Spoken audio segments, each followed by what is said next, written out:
Here we are for our fourth session in the Implementing Online Learning Administrator Academy. This discussion is about the administrator's role.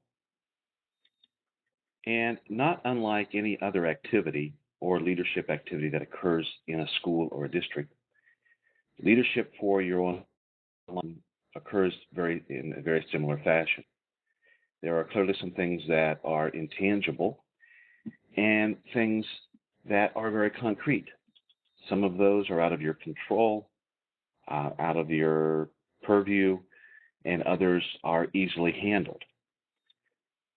Those intangible factors that we try to work through and work with are stakeholder support, their emotions, and the communication chain.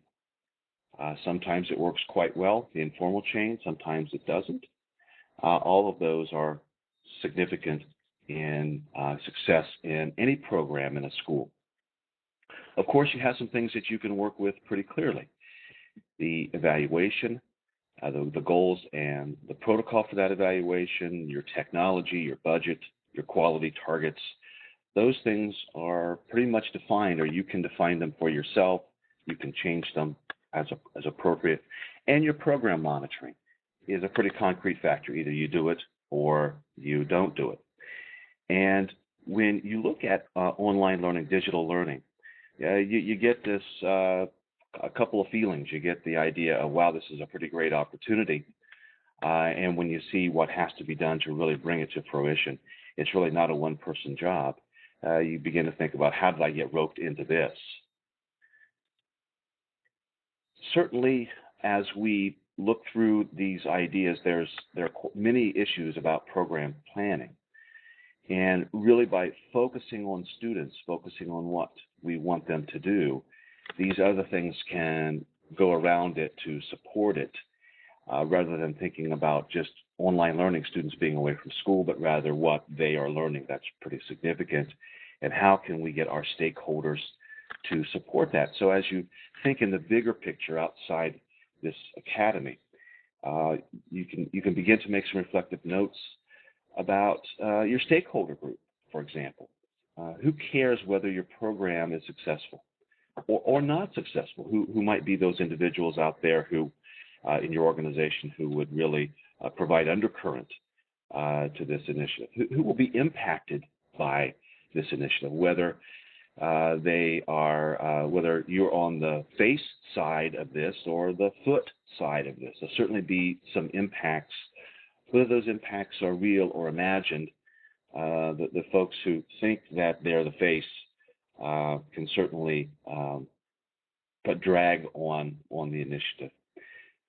Think about, in your larger picture, about who can help solve problems with the program, help create the program, or help solve specific problems that may arise. This is a very important stakeholder, even though they may not necessarily be a student.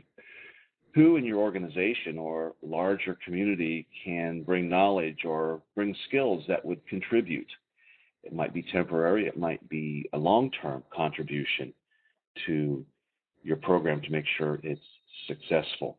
And of course, the benefits primarily focusing at students or other problems that you might be able to solve. For example, you might have a space issue, and having a blended program where students are in the building part of the time, or half the students are in the building part of the time, it might be able to help address an issue that is a temporary issue that your school has, that by putting a group of students in a blended opportunity could help you certainly free some space. Also, who would bring some diverse opinions? Whether it's about demographic groups or just diverse opinions, who in your organization or in your community has one of those ideas that sometimes you don't think about, but they always bring them to the table. They're not necessarily devil's advocates, but they bring a wider perspective, a different train of thought. Get them involved in your thinking. Inside the organization, there are certainly some essential stakeholders, the guardians of it all, the gatekeepers. the guidance offices, who generally influence students quite well by advising them to take courses or not take courses. The principal group, who also can support the initiative, and the department chairs or level leaders, who can provide support or undercurrent to the initiative. They're essential to this, and it's important to at least consider them or bring them in. On the concrete side, the funding. Where will you get the money for this? For example, tuition. A summer tuition program may provide good seed money that could help you investigate other curriculum that you might want to use, good startup money, sponsorships from companies, or grants that might be available from various groups who are interested in online learning. Of course, you have the district funds, but think beyond your school district. Make the box much bigger.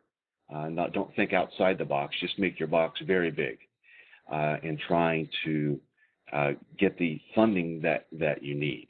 So a tuition program with a couple hundred students in it during the summer could provide you some funding for other programs. The budget component is always very important, and everything has a cost, even staff time, because the budget minders count your FTE regardless of what they're doing, and clearly in a budget stating that you are using a secretary for a tenth of the time and an assistant principal for a quarter time. That's very significant when it comes budget time and staffing time to declare those individuals are part of this. And also those budgets for curriculum and technology and time for professional development. And make sure that you always build in things that are unknown. And I always recommend that if you're looking at hard costs, such as buying technology or buying curriculum, that you just take the standard quote that you're given or look on the internet for technology costs, because you're likely to get them much less expensive in negotiations than you are any other way. So take those retail prices or those larger prices. That way, should you run into a cost later on, you'll likely have some change left over from other areas that you can bring in and solve your issues without necessarily going back to supervisor and saying, I need some more money for my program. You have some change, you have some built into the budget so that you can solve issues that you don't necessarily know about. Certainly, some of those issues that in teaching and learning, guiding and mentoring teachers are very, very significant.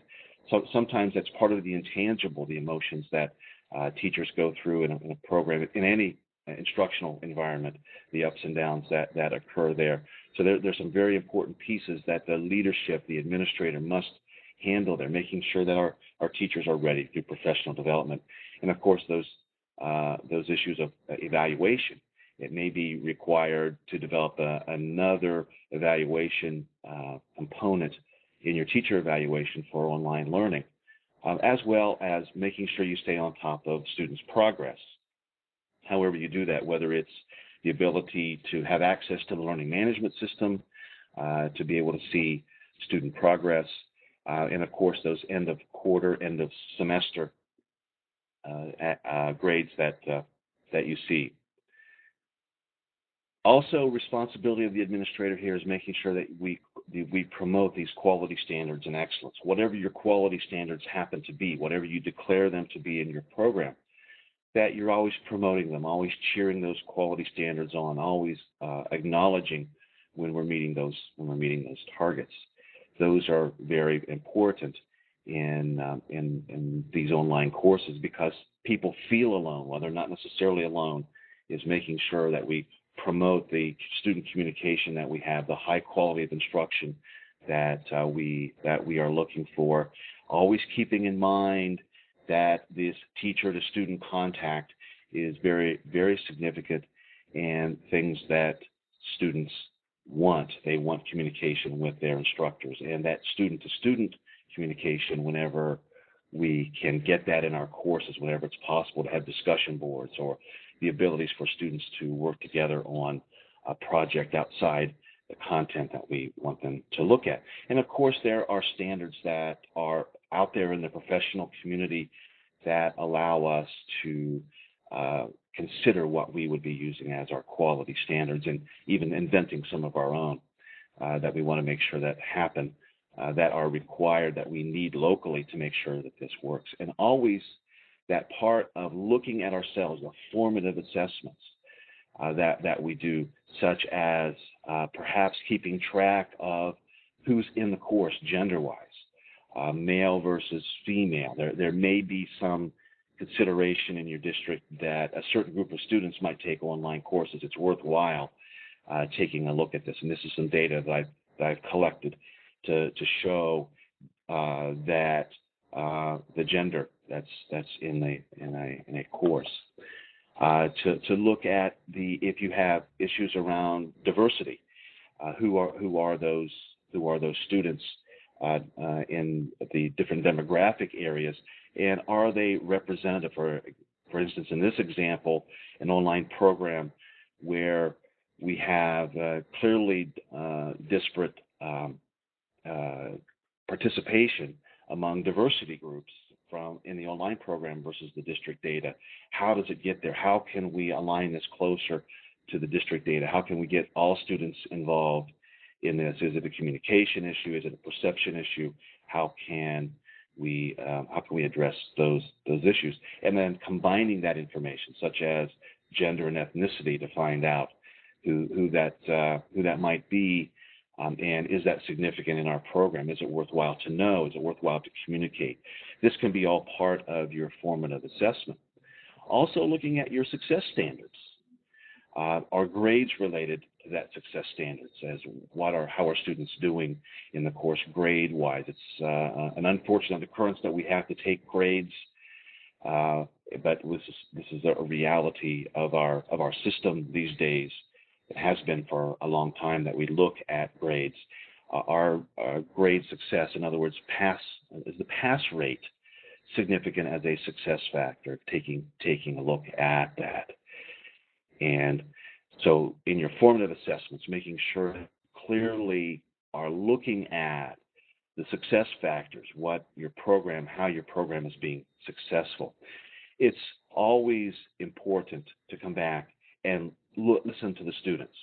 They will have always insightful perceptions about their courses and their instructors and how we can help them. And, for example, asking students advice as to what they would say to future students. And if you look at this advice on this slide, it would go clearly back to the Margaret Roblier data, talking about organization, talking about students being able to self-regulate. It's very important that students are telling us what the research is telling us. So ask them about what they would do or what advice they would give to other students taking online courses, and then promoting that in your promotional materials to give that to students as how they can be successful. That is one encouragement. Student advice is always good encouragement to other students about how they can be successful. So coming up with this formative protocol, whether it's a semester review or some other type of review where you can look at the success factors, where you can look at the goals. How are you doing compared to where you think you should be? The student surveys and the goals going forward, the long-term goals and the short-term goals. Making any modifications to this and then taking this review, putting it in a document and circulating it to your stakeholder group. That's very, very significant and probably very, very insightful to be able to communicate this out. Not many programs in your district on a regular basis put things out for their stakeholder group. Yes, we put things out for our Board of Education when the superintendent asks for it, and it's very irregular. But on a regular basis, reporting out is very important and likely one of those quality issues. It's one of those quality standards that we want to practice as administrators of reporting out our progress to our stakeholder group, to our parents, to our students, to our peers, to our organization. This leadership component is one that is very, very significant. It's very amorphous. It has some concrete values to it. It has some management things built into it. Leaders are managers as well. And it's important that we take the leadership components that we talk about of working with stakeholders, making sure that they are included, communicating to them, as well as those concrete things with budgets, making sure that we have our goals, but we can modify them, and having our concrete formative process down so that we are on a routine basis communicating our progress toward our goals.